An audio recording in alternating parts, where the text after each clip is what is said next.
See. It's 10 o'clock. Let's get started. The first budget hearing of the day in Conservation District. So,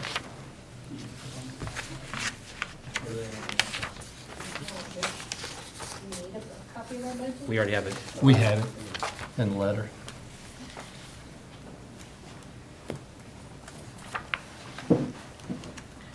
Chairman Archer, members commission, thank you for your time this morning. I'm Francis Kelsey. I'm the treasurer of the Shawnee County Conservation District. I have with me two of our supervisors, Wayne Lukert, David Dremel, and Judy Boltman, who is our manager. You have before us a copy of our budget. You notice that we are asking for additional $5,000 this year to our appropriation. And I wanted to explain a little bit what we're doing and why we would want the extra funds. We appreciate your support you've given us over the years to conserve natural resources, promote healthier soils and cleaner water. We're working on, currently now we're working on old world blue stem control, trying to manage that where roadsides or grasses with chemical application. We're involved with the Topeka Water Festival as planners and presenters for over 1,000 local students in the 4th grade. We serve on the Watershed Restoration and Protection Strategy leadership teams for the Middle Kansas and Upper Wakarusa rivers. On July 1st, the Upper Wakarusa RAPS began focusing funds to delist several sub-watersheds for waste projects. In Shawnee County, that includes Deer, Rock, Elk, Camp, Lynn, and Burries Creek, which are in these red areas here. We plan to co-host a Women in Agriculture conference this winter. We're working to collaborate with several other conservation districts so we can utilize non-point source education grant funds, which are specifically for workshops and demonstrations on soil health through no-till, cover crop, or grazing management. The reason we're asking for the additional funds is for technical assistance. We have non-agricultural requests for conservation help. It's people inside the city limits of Topeka or close to the city. We need to help with our federal conservation partners and to help meet for our agreements with office space and things as that. Shawnee County recently approved the state recently approved $22,397 for 2019 matching funds. We wanted to tell you that because we don't expect the county to support everything we do. We are getting funds from other sources when available. We were getting federal support for our conservation technician's position. The previous years, that's been almost $8,000. Those hours were lost this spring in March or April. So we're looking for ways to try to keep up with what we need to do for our constituents. The federal technicians and conservationists have their own priorities, and they're not especially geared towards using it in urban areas. The $5,000 increase is less than the $8,000 we lost from the federal government. And I'd also like to show, I think we have some more of these, Judy. We worked up a sheet showing the value added by the Conservation District. For every dollar received, we've managed to leverage that into $9. So for 2011 to 2018, the county commissioners given us $340,000. We've got a grant for non-point source education for $1,119, and we've leveraged that into $2,223,956 from the federal government for EQIP and the Conservation Security Program. We've received state matching funds of $183,095. $48,187 have been received for grants for the RAPS projects. And that's provided state funds and landowner for $627,000 and $627,076. That's really all I have to say right now. As I explained earlier, the additional money will go to help support our local district technician. If there's any questions, I'll attempt to answer them. I also like to introduce R.J. Dake, who's the vice chairman of our Morning. Board of Supervisors. Michael Bassett is our chairman. He could not be here this morning. They have a medical emergency in his family. But anyway, I'll stand for any questions, and if I can't answer them, I'm sure one of my counterparts can. Very good. Thank you. Commissioner Cook? Just to kind of make sure that I understand, we have our 25,000 match from the state. The county does more than the 25,000, but the state will match up to 25,000. Yes. The federal funds that you had received have been cut back. We received $8,000 in what they call WAE hours. I'm not sure of the acronym, but that was being using to support our technician. Okay.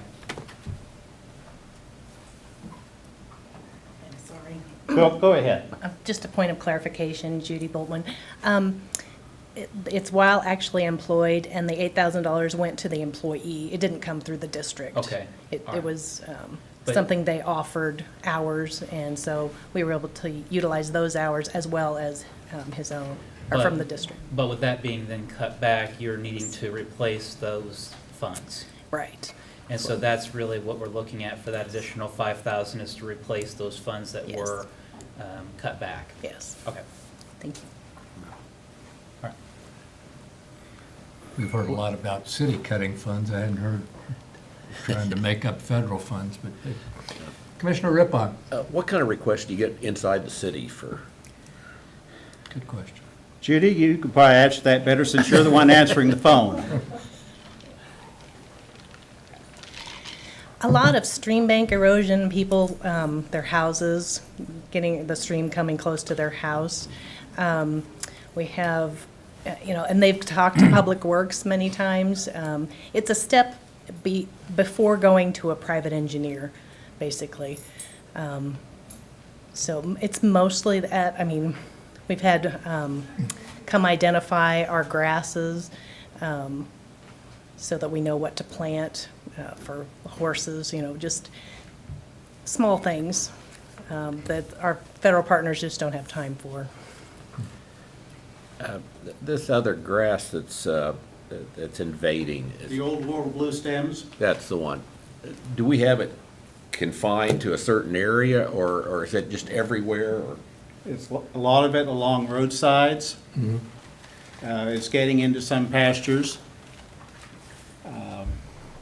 The state, I was gonna say, you're getting cooperation from landowners to go after. in some cases, we're getting cooperation from landowners. In some cases, I believe the Department of Transportation said last week it wasn't really their problem, that they had old world blue stem and it was being spread when they mowed. Go ahead, RJ. So a couple of things that are a part of that conversation. Would you come up to the, thank you. A couple of things that are a part of that conversation are, there was a hearing about a week ago or 10 days ago that was regarding impoundment of hay statewide. So basically, you could not, it was a quarantine effectively, so you could not move it off your property and so forth. Well, the farmers from southwestern Kansas, where the soil is so poor and where it's very difficult to get growth, were concerned about that because it is one of the grasses that actually will survive very arid conditions.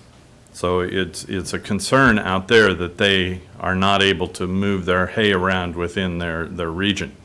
So there was some concern about that. But here, we're really concerned about it destroying the natural prairie.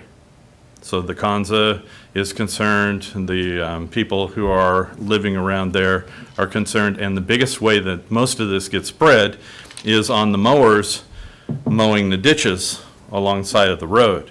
So you mow this mile, and the seed goes along with you until you stop mowing at the end of the day, which may be a couple miles down the road, and it just gets spread very rapidly that way. You'll see some growth that invades pastures along the way, and some growth that gets moved by hay being moved. But the hay being moved was one of the impound things that they were concerned about. So when you're looking at things that are important as far as valuable here in the county that may be useful for you to think about is how do you mow, what time of the year do you mow, and what kinds of mowing is required and what kinds can you avoid having to do in order to cease spreading that, because it is very rapidly spread. And one of the most challenging aspects of it is once it starts into an area, the chemistry of this grass is such that it will void out almost all other plant species.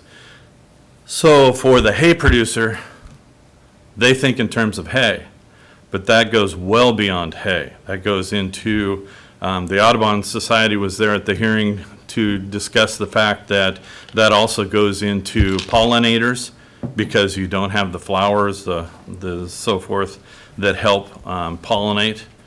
And it impacts almost everything as it comes in. But it changes the chemistry of the soil wherever it lands in such a way that it becomes a monoculture. It is the only grass that will grow, the only vegetation that will grow eventually in these areas. The second part of that is that it is not very good at soil erosion control, which all of us are pretty concerned about because of a variety of things. But the soil erosion control is a significant one as it progresses. So lower quality hay. Much lower quality hay. In fact, one of the landowners was expressing the fact that he was finding it burnable. One of the methods of controlling is a fall burn instead of a spring burn. And he was finding it more controllable because his cattle would eat all the way around it, and that would be the first grass in the fall that he could burn. So there are a number of things that we're trying to find ways to control it, but it is kind of frightening if you do hay for a business or if you rely on livestock as your livelihood. It's just a little bit frightening about what it could do. And when you think about the Konza Prairie and some of the grasslands that we have natively around here, it is a very big concern. What about honeysuckle? You guys get involved in? Well, we always cooperate and collaborate with the weed control people and with people that advise. Identification is one of the things that's provided both by Extension and Conservation and any of the people who are working in those areas surrounding it.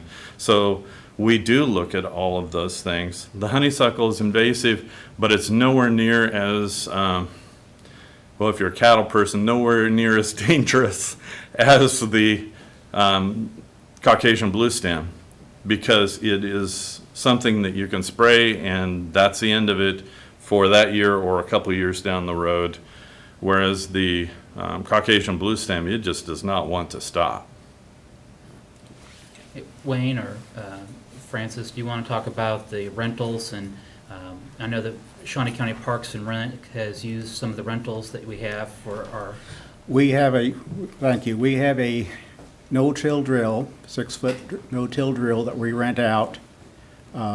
Landowners have used it to plant CRP grasses or buffer strips along streams. I believe Parks and Recreation has used that on occasion for some of their projects. We've had that for several years. 2 years ago, we upgraded. We did have a 10-foot drill, and it was almost too large for anybody to pull with a small tractor. So we got a 6-foot drill, which seems to work better for a lot of our users. Very good. Yeah. Wayne Lukert. In addition to that, the drill, we do have, you notice, we do have a capital improvement fund for the drill. There's a chunk of money sitting there in one of the accounts. You can see that sitting there, but this was to replace due. So anytime we rent, we take some of the funds and we put them in there so that we could purchase a next drill and everything. But we haven't had to do that for quite a few years. We've been able to maintain the drills we've had and using funds from our account to maintain our drill and upgrade it as necessary. And then we were able to, when we bought the new drill, we were able to get a good trade in, and so we didn't have to dip into that. So it's still kind of sitting there as a reserve for our next drill, and we appreciate having that so that we don't have to come and ask for that money to replace it. That we've got that money there if we ever need to. Okay. Thank you. Any other questions? I don't have any. Thank you for coming this morning. Thank you very, you want to say A couple something? of comments, Oh, if sure. please, Of if we course. got enough time. Oh, we do, sure, Yeah. I'm sorry.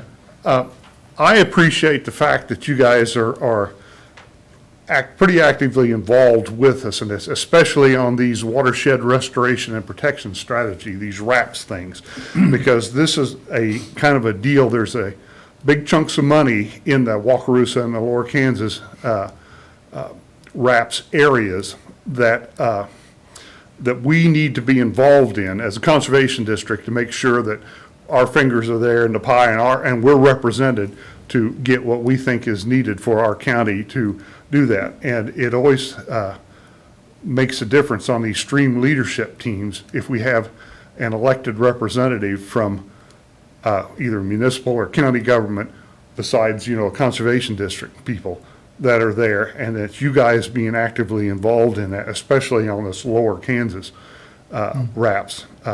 That just adds a little more to it, and that there is somebody there from our county government that is interested in making, sure that that money is spent right, and that we're represented there too, and appreciate that.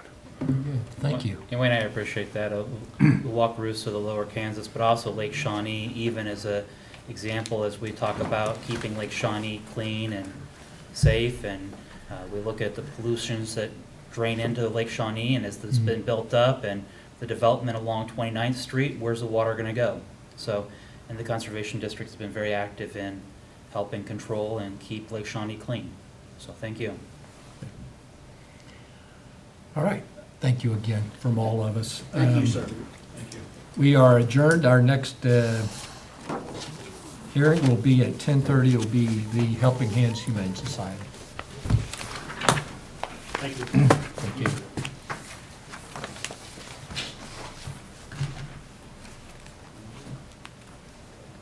Well, good morning. How are you today?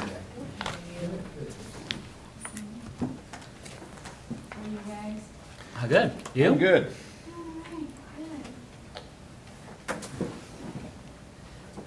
Coming down to film the budget hearings. Yes. It must be an incredibly slow day. She just needed footage